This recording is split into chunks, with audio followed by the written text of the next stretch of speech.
Dear Catrin Hinkel, dear distinguished representatives of our people innovation ecosystem, the global HR Valley, dear colleagues and students, esteemed guests. I must admit, I have written this on my own, without the help of any artificial intelligence. It's a great pleasure for me to welcome you all to the lecture series on the leadership in the future of work, organized by the Center for Leadership in the Future of Work, as well as supported by the Europa Institute here at the University of Zurich. The purpose of this lecture series is to build and convene an ecosystem necessary for exploring and shaping the steadily evolving landscape of work in the 21st century. A landscape characterized by rapid technological advancements, shifting societal norms, and evolving economic paradigms. Today's and future leadership requires competencies to anticipate and navigate transformative change. As we envision the future of work, artificial intelligence will have a substantial impact. I think we all agree. We have experienced already the substantial transformative capacity of AI in our daily work. But when pursuing a leadership agenda, we not only must understand the use of AI in our daily lives, but we also need to remain steadfast in our commitment to ensuring that AI serves as a tool for human empowerment rather than a force of displacement. Indeed, the future of work will remain human-centric, placing individuals at the forefront of innovation and progress. At the University of Zurich, we believe that universities play the critical role in using AI in a responsible manner. The University of Zurich has therefore placed responsible AI in its recent published digital strategy with highest priority, with the aim to be a leading university when it comes to the use of responsible AI in research, teaching, and services. A key goal is to cultivate work environments that prioritize inclusivity. Inclusivity not only between humans, but also between humans and machines. This lecture series serves, therefore, as one key building block to achieve our AI goals. By bringing together scholars and practitioners, students and leaders, representatives from government and civil society with entrepreneurs, as well as innovation leaders from across disciplines and industries, we aim to initiate dialogue, foster collaboration, and inspire collective action towards a human-centered future of work. Or put it very plain, it's the business of a university. It's my pleasure to pass on the word now to Jennifer Spar. Jennifer is a member of the Center for Leadership in the Future of Work and head of ecosystem building. But before that, you may enjoy a short video on the content of the Center for Leadership in the Future of Work. Jennifer will then introduce you to the program and certainly our distinguished guest, Catrin Hinkel. Thank you very much for joining us tonight.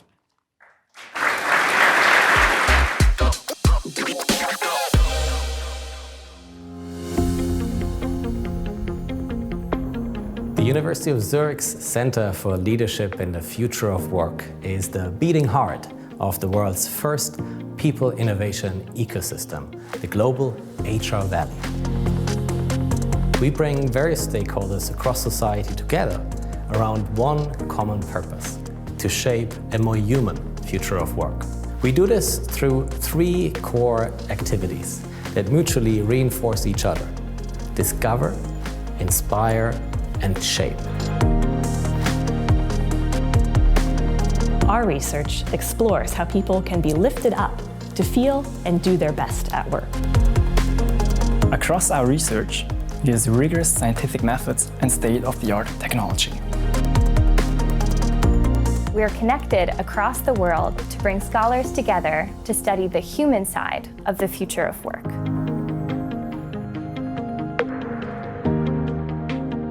We inspire current and future leaders to prepare themselves and their organizations for a changing world of work. Our innovative learning journeys equip leaders with specific expertise in the human aspects of the future of work. Our evidence-based leadership development programs have been globally recognized as among the best in the world. We bring together business and stakeholders across society to address people's challenges in collaboration. And so, we ignite an entire people innovation ecosystem to incubate human-centered solutions for the future of work. We don't want to wait for the future of work to just happen to us. We proactively want to shape it.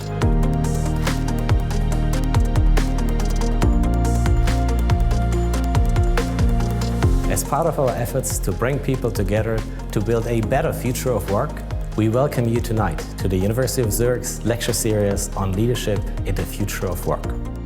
Thank you for joining us tonight, and let's lead the future together.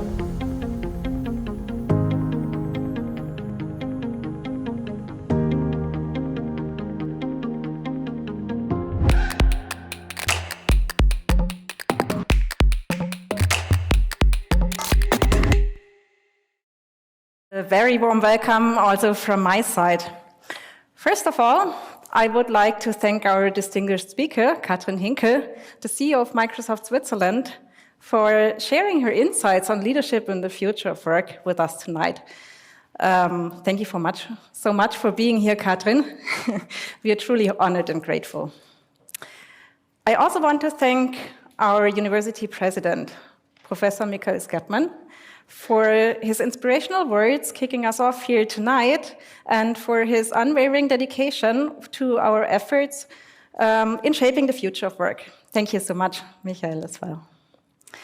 A big thank you also goes out to our Vice President, Christian Schwarzenegger, for his continued backing of our center and for joining us tonight. Thank you. Special thanks to Andreas Kellerhals, the director of the Europa Institute, who has kindly supported this lecture series from the very start. Thank you, Andreas, and your team for helping with the organization also of this evening.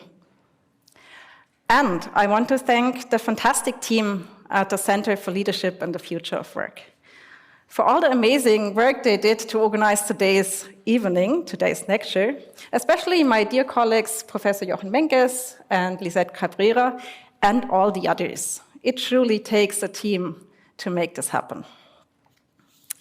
You can recognize our team members by the name tags we're wearing tonight. So if you have any questions, please approach us.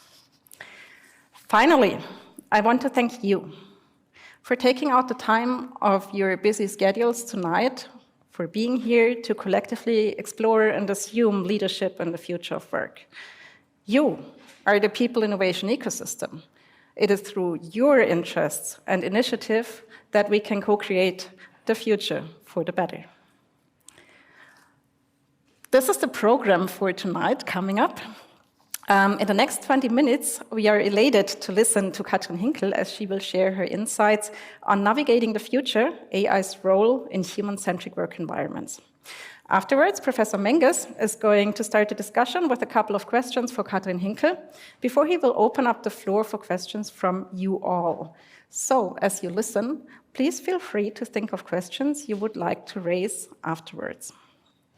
Then we invite you for a reception to mingle with other forward-thinking people downstairs in the beautiful Lichthof. Now, without further ado, let me introduce our distinguished speaker for today's lecture. Catrin Hinkel assumed her role as CEO of Microsoft Switzerland in May 2021. With over 25 years of experience in the tech industry, across various organizations and cultures, Catrin Hinkel champions technology development as a solution to many challenges in the world, emphasizing innovation and sustainability, and improving the way humans live and work. Before joining Microsoft, she held notable roles at Accenture, most recently as Senior Managing Director, Europe Cloud First Strategy and Consulting Lead.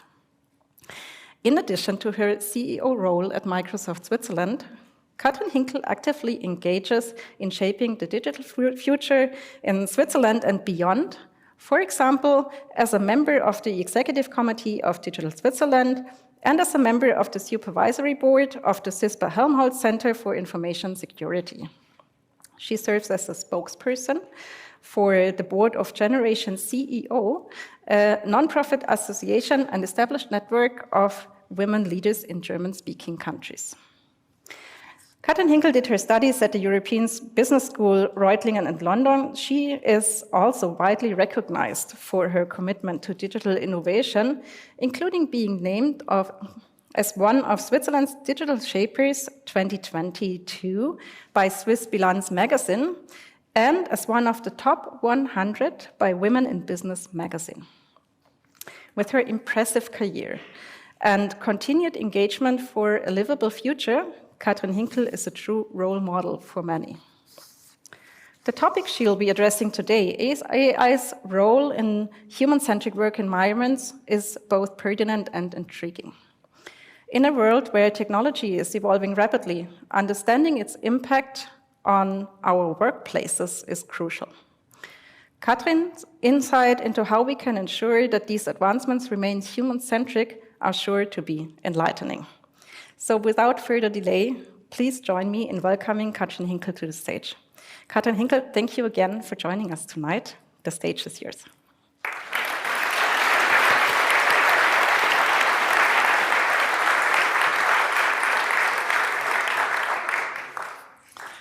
Thank you so much for this warm welcome. I'm very, very honored to be here speaking to all of you today, and I'm super looking forward to the discussion afterwards.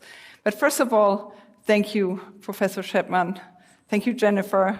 Thank you, Professor Menges. Thank you to the whole team that made this happen. It's such a pleasure to be speaking here today.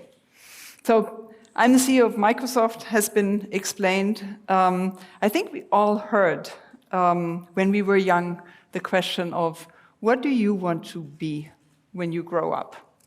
And in my case, I discussed that with my children. It's about, in early stages, it's about becoming a fire agent, and later they never, by the way, mention my profession. They want to be a policeman. They want to be things that are real. But what drives all of this is the passion that they feel in what they want to do for their work. Now they're 21 and 23, and they're very passionate about things that I would have not seen at that age, of course. Today, the desire for meaningful work continues and is probably more prominent than it has been in the past. We've come to recognize that work actually should be more than just occupation. It should source in personal fulfillment, and it means that we want to fulfill a greater purpose. But in reality, that often doesn't happen.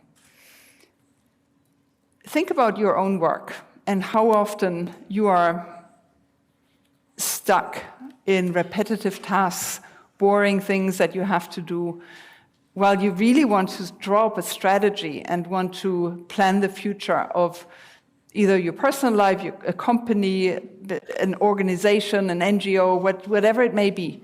So think about how often that actually happens.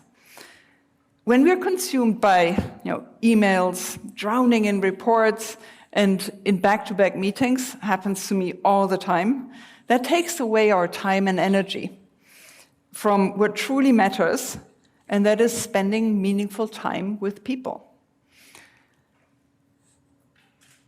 And this is where artificial intelligence comes in, at least into my work life.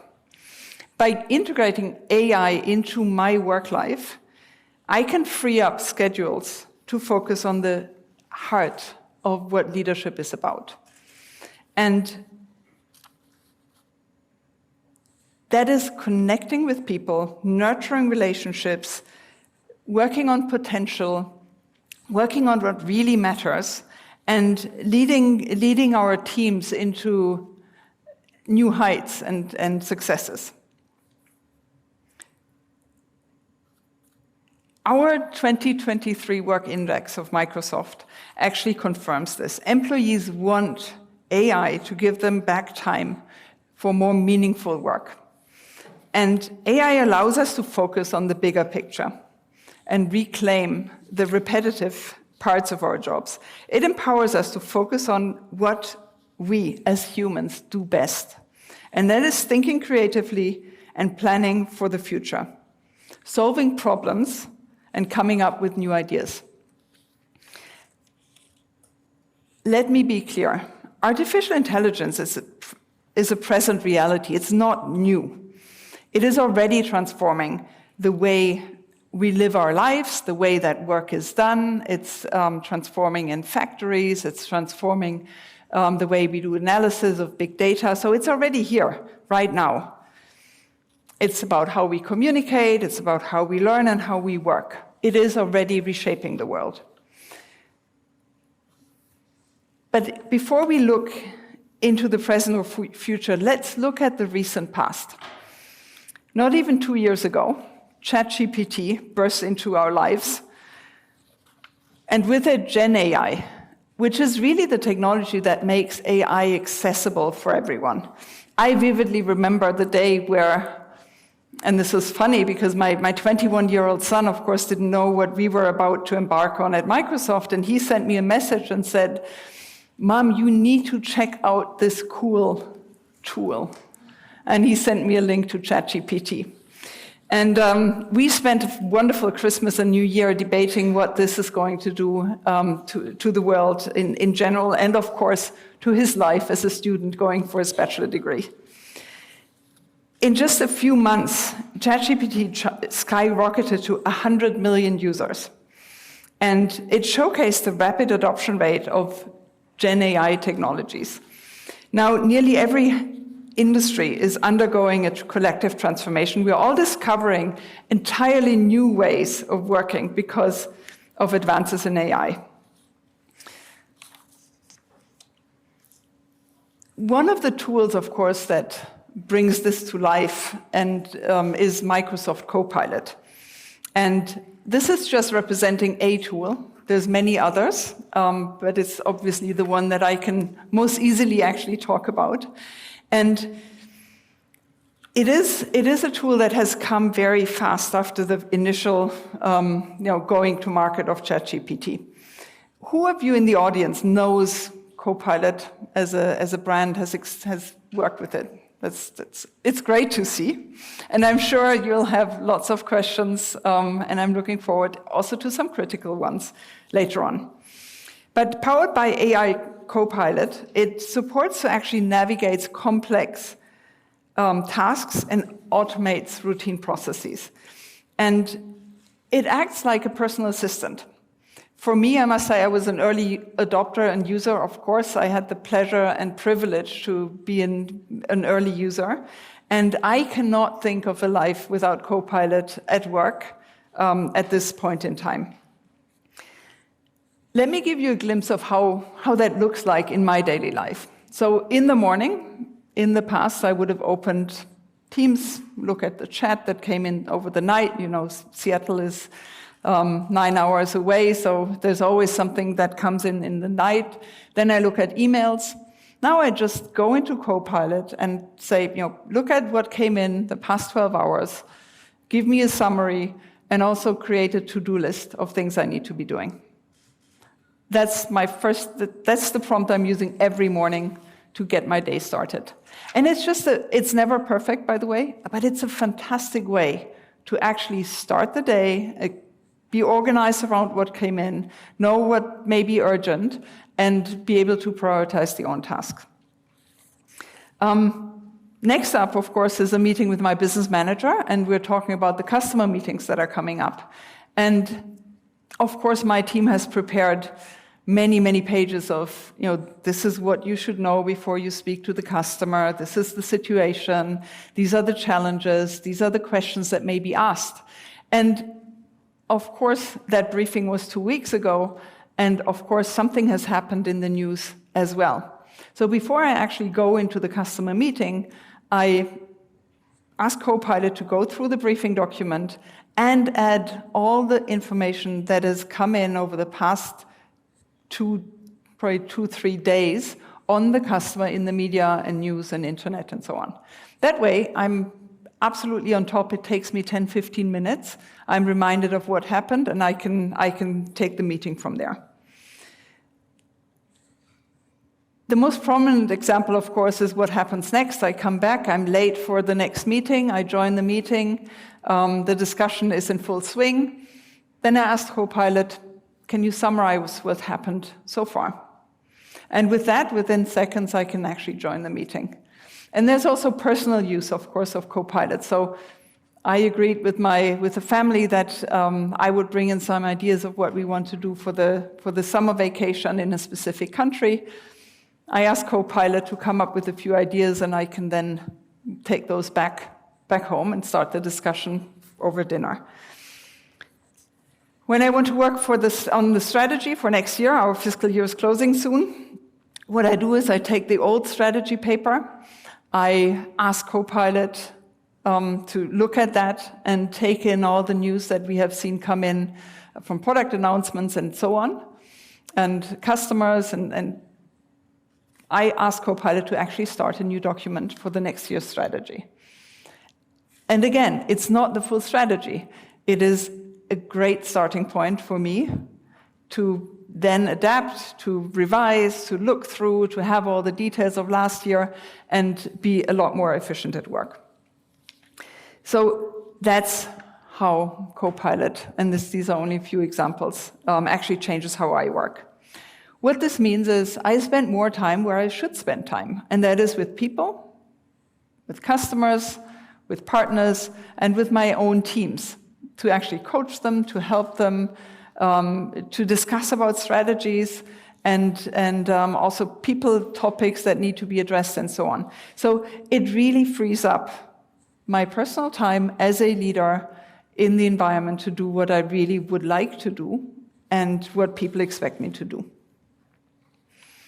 And according to statistics, of course, I'm not alone. According to a recent Microsoft study, 89% of employees and business decision makers with access to automation and AI-powered tools feel more fulfilled because they can spend time on work that truly matters. As a result, 9 in 10 hope they can actually apply AI solutions to even more tasks and activities very soon. In another study in collaboration with market researcher IDC last year, we surveyed over 2,000 business leaders and decision makers to understand how businesses are utilizing Gen AI and its added value. And we found at that time that more than 70% of the companies had already begun implementing Gen AI solutions. It is not a secret that AI already adds significant value to the business. But what's even more impressive is that the companies reported a 3.5-fold return on their AI investments within just 14 months. The impact of those tools is backed by data from the latest Microsoft Work Trend Index that I mentioned earlier. And according to that report, 70% of users have experienced increased productivity thanks to their AI Copilot. Almost the same number of users observed enhancements in the quality of their work and quicker creative processes because they don't start from scratch. More than 2/3 believe that the quality of their work has improved, and 77% no longer want to go without Copilot, and that includes me. This shows AI can significantly improve work life by outsourcing time-consuming tasks to AI, freeing up time and space for creative tasks, leadership, and innovation. Let's move from the numbers world to real world examples of how these capabilities translate, so you can get, in addition to my own work experience, a little bit of some examples to take away. We don't have to look so far, by the way. I'm using examples from Switzerland because the Swiss business landscape is very, very dynamic. and it's known for its dynamic and adoption of AI as well. For our customers, AI is important to actually drive and speed up their digital transformation. In fact, more than 200 Swiss companies are already using AI tools from our data centers to enhance their operations, and that is only with Microsoft. This uptake reflects a broad trend where businesses are increasingly turning to AI to automate routine tasks, augment human capabilities, and push the boundaries. As example, ABB uses Azure OpenAI to develop, analyze, and optimize machine applications faster and more securely. And instead of adhering to complex manual workflows, they can interact seamlessly with the machine by using natural language. Another one is Pictet Group, one of Switzerland's largest private banks, leverages the power of AI through a specialized finance GPT built by our partner Unique, a Swiss startup, on Microsoft Azure OpenAI. Pictet and Unique together developed the One Chat platform that allows employees to analyze vast amounts of data quickly and reduce administrative workflows and speed up processes. This enables the team to better focus on advising clients and providing the best customer service. In the healthcare sector, Luzern Cantonal Hospital uses an AI-powered shift scheduling system and makes scheduling easier, faster, allows for more flexibility, and frees up valuable time so staff can focus on their patients. And here's one of my favorites. I'm sure some of you, at least, have taken a train ride on the famous Bernina Express. Try and remember their last experience. If you recently visited it, the website to book a trip has an AI-powered chatbot called Purina, which lives on Microsoft Azure OpenAI, and since September 23, Florina has handled over 12,000 customer inquiries, answering multilingual questions 24/7 on everything from ticket reservations to travel itineraries, demonstrating the power of AI to enhance efficiency and support employees. It's an example that I'm super proud of because it is a perfect blend of Swiss tradition. The railway was established in 1889 and cutting-edge technology. That's why I like that example so much.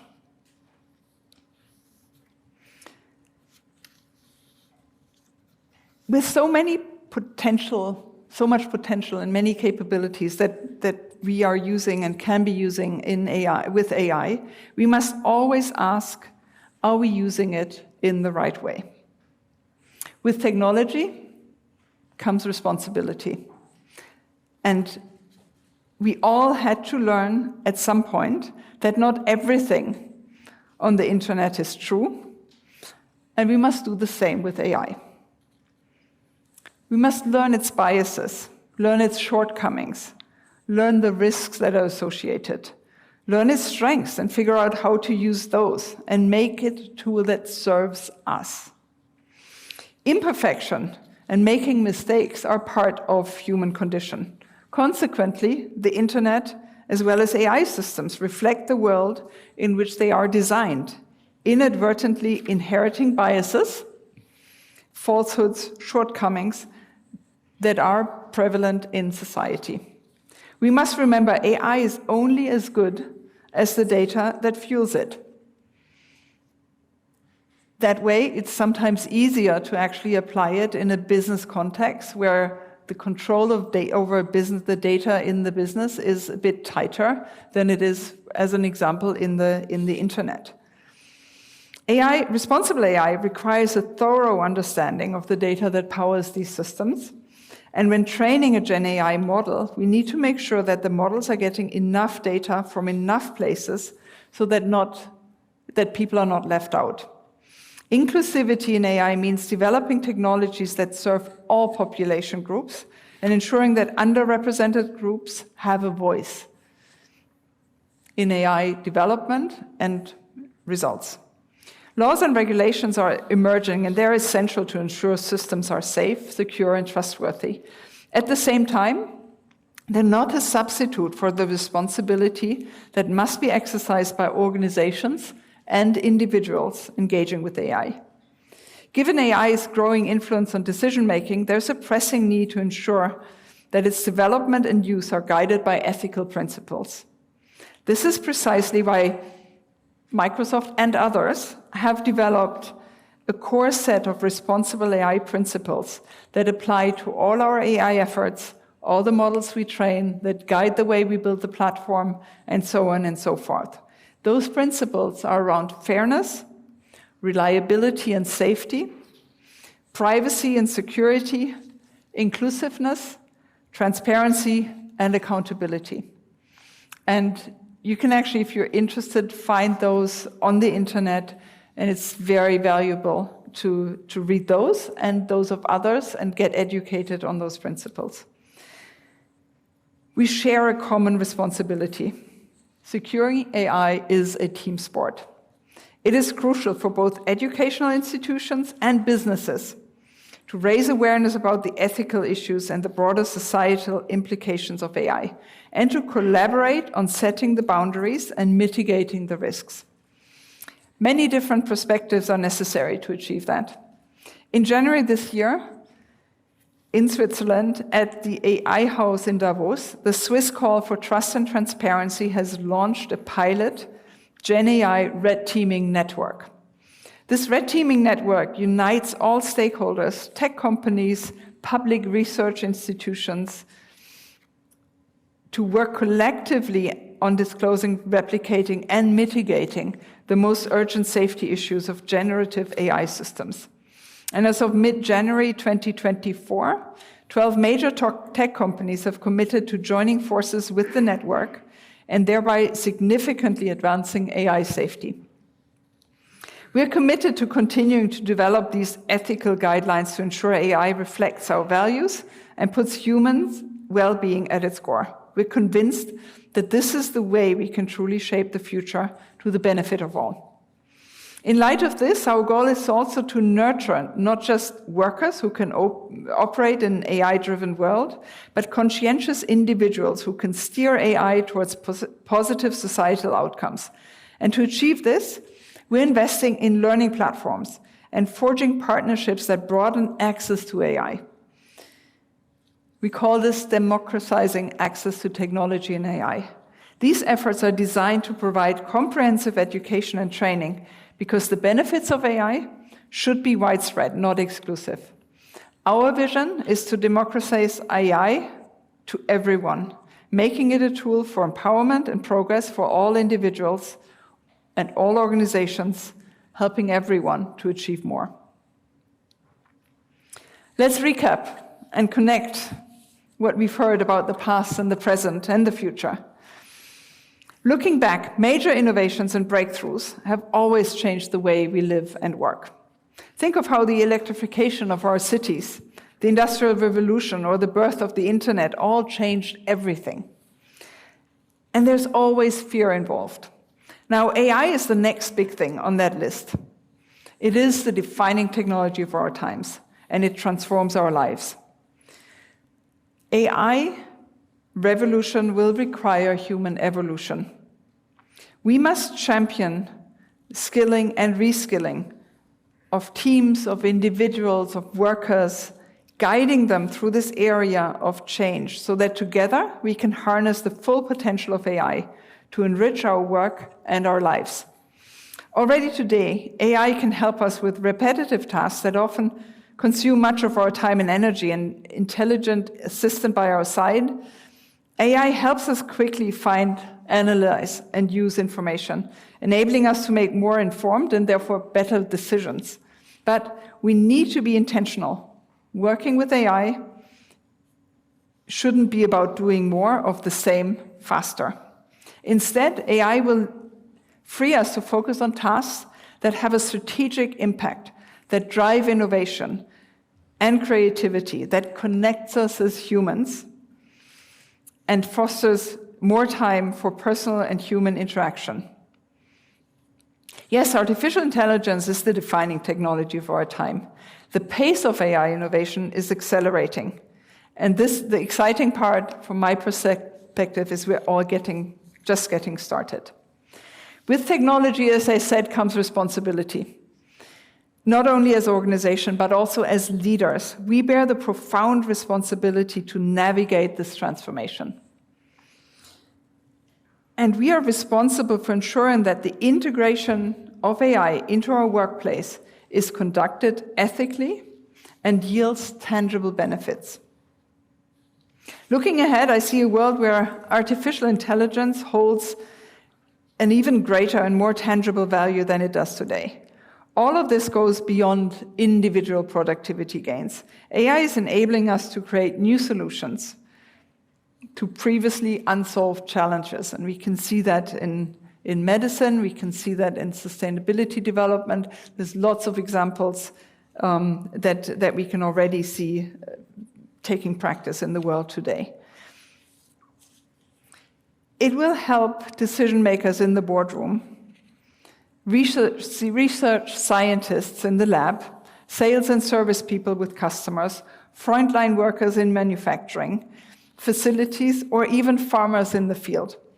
One truth remains undeniable: technological advancement is not stoppable. Of course, with every change comes uncertainty. We have to acknowledge that, and there are concerns that AI could lead to job losses, that human labor could become redundant due to robots, algorithms, and that eventually machines will replace humans. I am convinced that this will not happen. History shows a different pattern and supports me. Humanity has consistently adapted to new tools and inventions. We believe that the future of work lies in the collaboration of humans and technology. AI, especially Gen AI, is a tool with transformative power to bring technology and people closer together through natural language. The message is clear: humans remain at the center. Yesterday, today, and tomorrow. We are the decision makers. We are responsible. We need to drive responsible AI principles. We need to drive security of AI solutions. We are accountable. AI tools are merely co-pilots. They can assist, and they're fantastic assistants, but the ultimate responsibility rests with us, the human. AI won't replace us. It will redefine what it means to be a human at work. Thank you.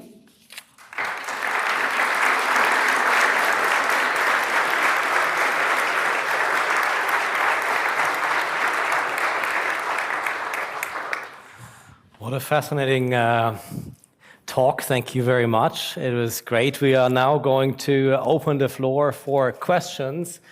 And we have microphones that will be passed around in case you do have a question. Then you just raise your hand and the microphone will get to you. But before you start your first question, I want to take you back for a moment to that conversation you had with your son at this period around Christmas that you mentioned, right? And you said that, he was studying at the time and the question came up, what will AI do to us, right? And I think that's a question that many of us hear in our lecture rooms, and that is one that we all ask ourselves also as the educators, as the professors that are in the room, how do you best prepare? So what advice did you share? And what can we learn from that advice as the people who are also affected by those changes? No, of course, to go exactly to that example, my son at the time was preparing for his bachelor thesis. So he had fantastic ideas of how this could be less painful, much faster. And we discussed a lot about actually the content of the thesis. And we talked about also how, in a way boring the result could be if it comes from what's already there. Because that's what ChatGPT does, that's what Copilot does. It resides on information that is already there. making the connections in an intelligent way, coming up with a question that really matters, and discussing that with the help of what's already there, but taking it further. That's what excited him, and that's where we got to. But it took a number of discussions. All right, that's very good to know. We see the first hand goes up, so I'll sneak in one last question just because I have the floor, and I'm so curious, actually. This is about leadership and the future of work. What you described your life now like is as if you now have more time to actually lead in the classical sense, right? You're with people and so on and so on. But does leadership itself then change as a result of AI, or do you just have more time to do it better?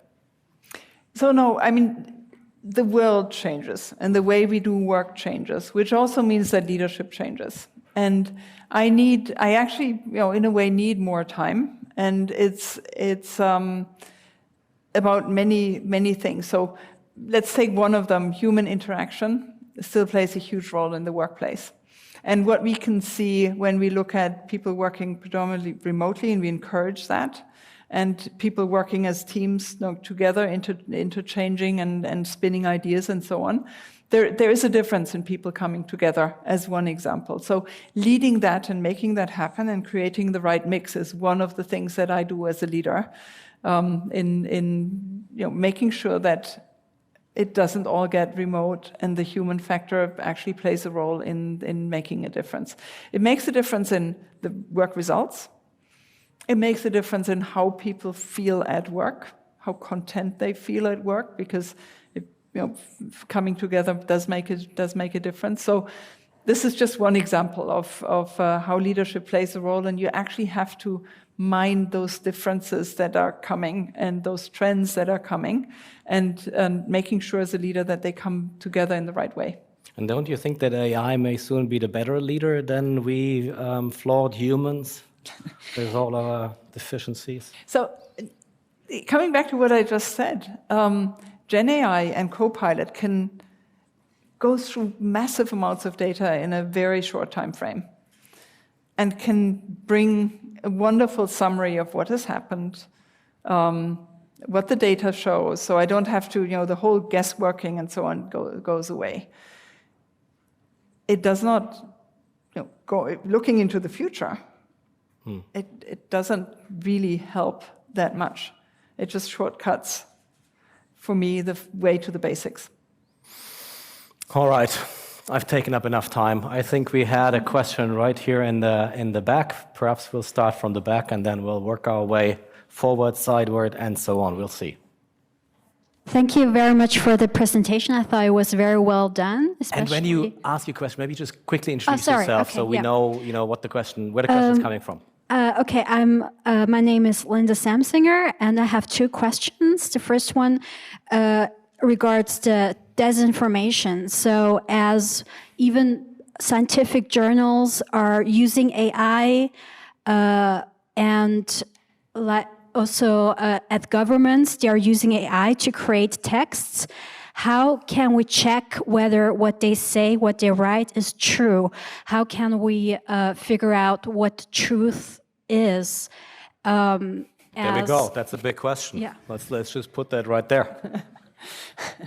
And it's a very, very relevant question. It has to do with, there's no yes or no answer, and there's no schoolbook answer to that question.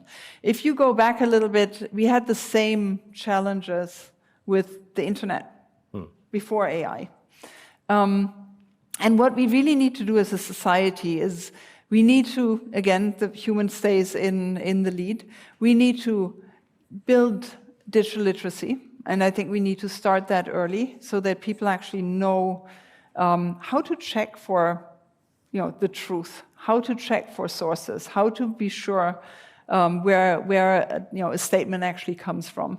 But we also need to build that into technology. So if you use, as an example, Copilot, remember the list of things that I should be doing. Behind every of those items, there is a source. And ChatGPT offers that as well. There's a source that allows me, as the human that is responsible, to actually go into the source and check where it comes from and make sure that something is not misunderstood. So it is very clear that Gen AI is a tool that supports, but it's not the final decision maker or the final truth. It needs to continue to be the human. Fantastic. Thank you very much. I see a question right here in the front. First, I share an experiment I did at the university. I had 36 students. I gave them a very simple task, told them don't work more than 1 hour on it. The result that came back, half of them basically gave the same type of answer to the question. Like copycats. Completely stupid, I must say. And I told them. The other half gave back, let's say, an enhanced answer, which also includes creativity. And that, I think, underlines what you were saying about how one should use this. And also the students were shocked that the others had the same answers because they didn't know it. They all came from different areas. So that's just to share. And secondly, I have a question about something else, the productivity of teams. When we in our finance holding started to work with the teams, team planner, completely we changed the way we work, all on the same data, much better cooperation. Will this co-pilot help us to become better as teams? Is that also an area of research of Microsoft? Or should we experiment ourselves? I think we need to experiment together to make this one statement. What Copilot does is actually it creates that one platform of truth in a way, but not of course, in all circumstances, and there's always human thinking required. Let me give you one example. If I ask Copilot to summarize a call, we had an hour or 2 hours of team conference, people contribute, we have a discussion, and then I ask Copilot to summarize the call. It is not enough to just summarize the call. It is necessary to use the tool a few minutes before the end of the call and then show the result to the team in the call and say, does that represent what we just discussed? Is there someone who saw something different? Is there something missing? Is there a misinterpretation of something? So it still gets to the point where immediately, more or less after the meeting, I have a summary, but I need to check it with the team on the call. That as one example. And it's still much faster than in the past, where someone sort of writes down the stuff and then you circulate the protocol, and then people remember. The longer the time is, people remember different things, and it's much better than that. But you still have to review it. You have to go through it, and you have to agree on an answer. That's a way of bringing a team together and making it more efficient. Fabulous. There we have our next question, and now we already have like 4 or 5 hands up. I'll try to keep track. Hi, my name is Jason. I work in the field of diversity and inclusion, and I have a question. We similarly to what you shared with the principles for ethical AI, have similar principles in place. And on the inclusion piece in Microsoft, I was wondering how you actually then reach decisions. If you can enlighten us a little bit, because one of the features that personally I miss is the closed caption translation that was removed from the premium. That was removed from the standard license and moved to the premium license, which is actually a bit against the inclusion decision principles, right? So could you enlighten us a little bit how these decisions are taken at Microsoft? So here we go. Let's start with the models, and then the product roadmap and how things are included next. So let's start with the models and how we come up with the models themselves. So for us, it's important that all of those principles are included in the way as an AI tool works. So if you ask Copilot as an example on who made the crappiest point in the meeting, it will not answer. It will say, I'm not in a position to answer that question. So, do the women or men answer in a better way? Those kinds of things it will just not answer. And that's an important point already in making this happen. Microsoft actually is a lot about inclusion. It's not perfect all the time, but we try and implement those tools. On that specific question of the product roadmap, I'm unfortunately not in a position to answer, but maybe there's people in the room from my team that can take this later in the break. I see someone nodding, so I can maybe connect you. And the next question comes from all the way in the back, please. Hi. You mentioned that AI helps us with repetitive tasks, but most of us work like 9 or 10 hours a day, and some people would argue that our human brains are actually not made for 8 to 10 hours very hard cognitive work.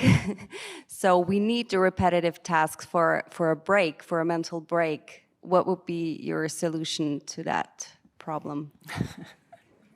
Well, it is actually it is an important point, and I'm not suggesting that when you work with Copilot you sort of do more of the same. It's what we include, for example, is a lot of analysis in tools as well on how am I working. So I can get feedback on my personal way of working, how many meetings, what kind of meetings. I can ask Copilot, what the structure of my calendar is, and if I'm spending enough time with, not enough is my judgment, but how much time I'm spending with my people versus customers versus, on my own and in internal meetings. So it can help get the data, the decision on, now I need a break, now I need to do something else. You might have guessed that it's the human that actually needs to take that decision. But the joy from doing some easy, repetitive tasks that don't require much brain power is going to be taken away from us, is it? What joy is and passion is a very as a scientist, question. sort of like sorting data, sort of like doing work in Excel. I don't know if anybody has the same tendencies here, but this is like used to be sort of like it's always perceived as like the dull part, but at the end of the day, you have a beautiful data set that you create. Wonderful. So this can all be done with a button now. So studies show that there's more people than actually enjoy those things being taken away from them. And by the way, it will never be fully taken away. You still have to contribute and think. But you can, Got it. Time. Understood. Elsewhere. I think the point is very clear. We'll go a little bit to the middle, and then we'll walk our way here, yeah? You want to go up here? Yeah, we'll come to you. It's going to take some time. We'll take this question, and then this question, and then yours. Okay, thank you. My name is Jen. My question was actually related to the one you just answered before. You mentioned that the AI will not make us lose more job, and I believe you. As a student who will graduate soon, I want to ask if Microsoft provide more job while the AI was coming, like the last 2 years. For example, when we were talking about prompt manager, when the ChatGPT just coming out, we were joking about the prompt manager. Is Microsoft like providing more job openings thanks to AI, or is there something like Andres? So the question is if Microsoft actually provides more? Yes. More, more like new job opening, for example, new job which related to AI. I mean, the nature of work absolutely changes, and therefore, of course, there's a shift in the kind of skills that we take in and that we need in the different spaces. So yes, it does shift the way we do work, and it does shift. It creates some new skills at Microsoft and skill requirements at Microsoft as well as elsewhere. On you will see new profiles emerging, new requirements emerging. That for sure. Right here, and then we'll go upstairs and then downstairs to go a full round, and then we'll walk our way back again. Please. Thank you very much. My name is Anastasia, and my question is that nowadays most people find their way in the corporate careers with internships and entry-level positions. And it's not always easy to find them too, but with like repetitive tasks that they do, it can be replaced by AI.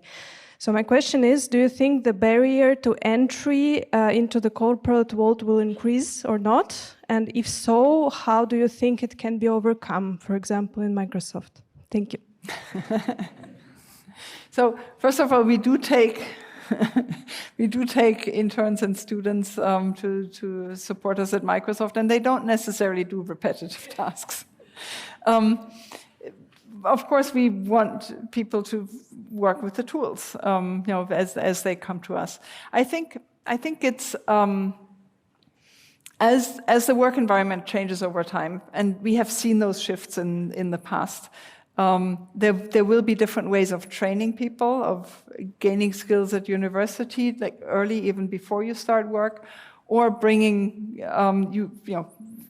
new people up to speed fast in the workplace, as it always has been. So when you think of, just let me use one example. When about 15, 20 years ago, we started in the IT sector, we started offshoring IT development quite massively, and we still need programmers here. So it's not gone away, but it has changed the way we need to get programmers up to speed, for example, and how we develop architects that have developed multiple systems. So there's some changes, but it doesn't go away. So far, so good. We'll go upstairs, and the microphone has just arrived for the speech from the balcony. Thank you very much. My name is Maria, and I also work in big IT company, and we create all these things. And and what you said is absolutely valid for employees and for the companies, but I'm a little bit scared about the young generation, because yes, you can make your decision faster because you have these data, but at the same time, you can make these decisions because you're experienced, because before you were learning, how to work with this information, how to analyze. And what young generation do, they don't go and read the book. They go, they ask ChatGPT, they search Google, and that's it. So I'm scared that at the end, they will lose analytical skills, creativity, just because they can ask the machine. So this is what I'm scared of. So what do you think about this? How to balance between, technology and what's happening with our kids? And that is an important point in answering also the question that you asked before, of how does leadership change? Because leaders have to exactly respond to those kinds of challenges and requests, and we have also done in the past. Another example would be, when COVID came, we all learned to work remotely very quickly. Now, working remotely takes away some important human interaction and creativity. So everyone behind screens is, as we have all learned, is not the ideal solution. So as a leader of a company or of a team, in any kind of environment, it is my task to make sure that all of these interactions happen in the right way. We get the right mix. So again, what we do a lot with our teams, we ask them to actually, as an example, consciously, leaders to discuss with their teams how they interact. And they come together for creative sessions at the office, and they stay remotely. If traveling to the office doesn't make sense because you're in one-on-one situations anyway. So there's if you will, more complexity in managing it and making sure that exactly what you say, those skills, those creative skills, the way we collaborate, the way we do a workshop and come up with new ideas doesn't get lost. That's a leadership task. Okay, thank you. And we need to practice that. I agree.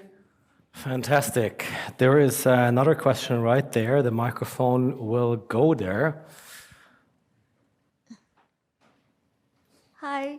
I would like to take a spin-off from Prof. Jochen question earlier on leadership. And I'm particularly interested in your view about how do Microsoft leverage AI initiative in representing and enhancing women in leadership? Your thought. There we go. Let me start with diversity and also women in leadership is very, very important to Microsoft. Actually, I must say I personally have not worked in such a diverse team ever in my life before. That if I look at the team that I'm working with at the moment, so it really does make a difference, and I'm a vivid supporter of that. How do we use AI tools? We use technology, and this is by the way, this is one of those areas where it's very important to have the human work with the machine. So you can do the analysis, you know the data, you know where women are in the company, my HR leader sits in the front. She keeps me up on my toes every time we look at the workforce and the diversity of the workforce. By the way, not just from a female-male perspective, but also from an age perspective, from an external versus internal experience perspective, and so on. So technology and AI helps us with the data, but then we have to look at it. It doesn't tell us exactly what we need to change. It helps us maybe with what have others done. So it helps us with a little bit with ideas, but then we have to actually sit and create a plan of how we want to change the situation that we have just seen.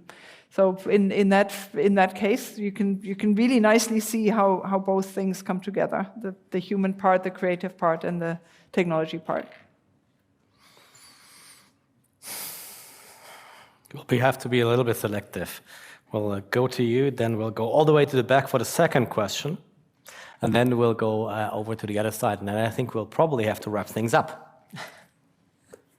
Hello, my name is Evgeny, and I'm working in a big IT company. And the question I have, you mentioned you delegated some tasks, like repetitive tasks, to Copilot, but are you ready to move forward? And if Copilot will evolve, are you ready to delegate some leadership tasks to it? Like you have a lot of data, for example. You can evaluate people performance. You can give the feedback. You can recommend how to advance a career. So are you ready for this step or not? If I understand the question right, you're asking how Copilot can help? No, not how Copilot can do the things, but right now Copilot is capable to do repetitive tasks. Yes. Let's imagine like it's evolving, and soon it will be able to, rate and evaluate your people doing some of your leadership tasks. So you mentioned that you are saving your time, like delegating repetitive, and saving time for leadership. Now, if it will be able to do the leadership, part of the leadership, will you delegate it or not? Okay, I see. So my personal conviction is that Copilot or an AI technology as we have it at the moment that is really in a way backward-looking, will not be able to do that. If we let it do that, we'll end up in a situation that was just described up there, where trends continue to be accelerated while they shouldn't. How do teams work together? So it requires a leader to actually change direction. It requires a leader to based on all the great information and that I get from those tools, to take a decision and set a strategy and set a course. That I don't think will be taken or can ever be taken by such tools. Also, you talked about employee evaluations. Copilot will not be able to do evaluations on people, because there's a lot more than the information it has, on a person, or it ever will have on a person, that actually, creates for me the basis of giving feedback to a human being. So I don't see that at all. I see how it changes my work as a leader, but it doesn't, because I need to take into account how technology is being used and how people come together and all of the things that we discussed, and set course and set direction and set strategy. It will not take away that. It's good news, huh? You still have something to do as a leader, and as the professor of leadership, I still have something to teach. That's good. Okay, we'll go to the last row for the second to last question, and unfortunately all other questions, except for the one over here, will then have to wait. Please. As technology is taking away the tasks that are the most repetitive, and the demand for complex, challenging tasks is increasing. If we look at the distribution of the workforce of people in terms of the IQ, if the 15% dumb or intelligently challenged people are not able to do the repetitive task, what are they going to do? What kind of jobs could they do if that's taken away by robots? I would offer a different way of looking at it. As I said before, I don't think work as such will go away. We will always need humans to do the work and take the decisions and set the course and strategy. Right now, we have not a good distribution, because if I think of myself or even my team and they're highly skilled people that spend hours going through a pipeline to find the information that they need, going through a report to find the information that they need, and sifting through emails and making a connection to a CRM system, because and that is the time that we're talking about that will be hopefully reduced, and therefore those highly skilled people will be able to do more with with their teams and others to actually perform the work and do something that's more satisfying. All right, we'll go with the last question from over here.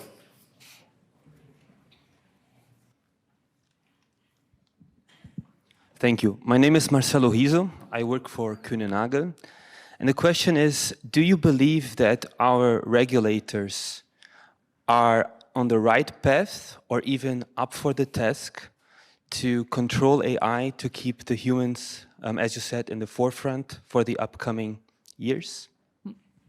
So this is a very, very relevant question, and one that we not only think about but also act on quite a lot, because that's part of the with technology comes responsibility question. If we look at regulators today, a lot of the regulatory bodies are made up of lawyers, and that's what we needed at this up until now. That technology is moving a lot faster, and that things like AI come around, and we need to regulate that.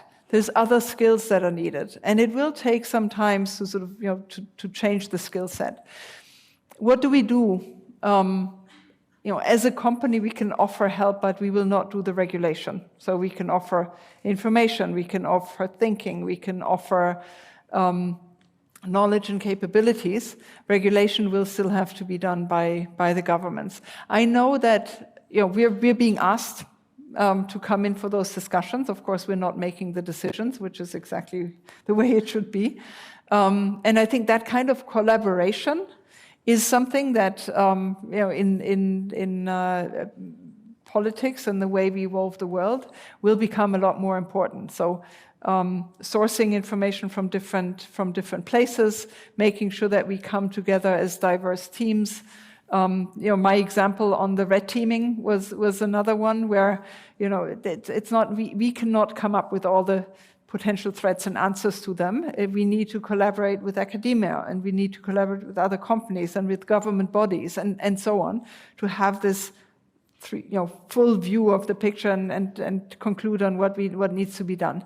So on regulation, I think that's the approach that's being taken. It's very challenging for governments at the moment, but they're doing the right things. They're bringing in academia, companies like us, other companies to enhance their thinking, and that's how it should be. So if you look at Switzerland, there's actually there's multiple discussions going on, which does exactly that, and that's something that I admire a lot about Switzerland, because the openness is there to actually hear the different views and come to a good conclusion. Thank you very much. What a round of questions. I know we haven't covered them all, and there are more hands up. And if I read the room correctly, some would have answered these questions differently, perhaps. And so now you will soon have a chance to gather in the Lichthof and discuss how you would have responded and whether that is aligning with your worldview, what we heard today, or not. And this is what these lectures are for. For now, thank you very much, Catrin Hinkel, for your answers. Thank you very much, Jochen. Dear Catrin Hinkel, thank you very much for this very inspiring talk and elegantly moving between challenging questions, addressing conformity, bias, and so forth. But maybe we have not talked about the biggest business model for you. Well, if you would all stop producing non-meaningful work, you had substantial advantages, right? Copilot would have less of a bias. It would need less literacy in order to use it, which means more people that were able to use it. So we should agree that the next business model you're pursuing is to produce less non-meaningful work. Well, that's something for a reception that's briefly coming up, but before closing this event, I would like to hand over you a certificate of appreciation from the center, thanking you very much for taking the time and speaking to us today.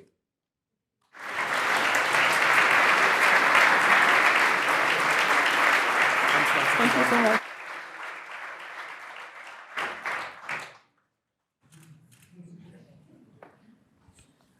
Well, ladies and gentlemen, thank you all for joining this lecture. The proposal, as you heard from Jochen, is now the invitation to the least repetitive task, food intake. So, on behalf of the center, it's a pleasure to invite everyone to what we call in German Apero, and more discussion in the main hall. You will find the main hall 2 floors down. So please take your time, move down, and enjoy discussions amongst each other. Thank you very much for joining, and thank you for being here.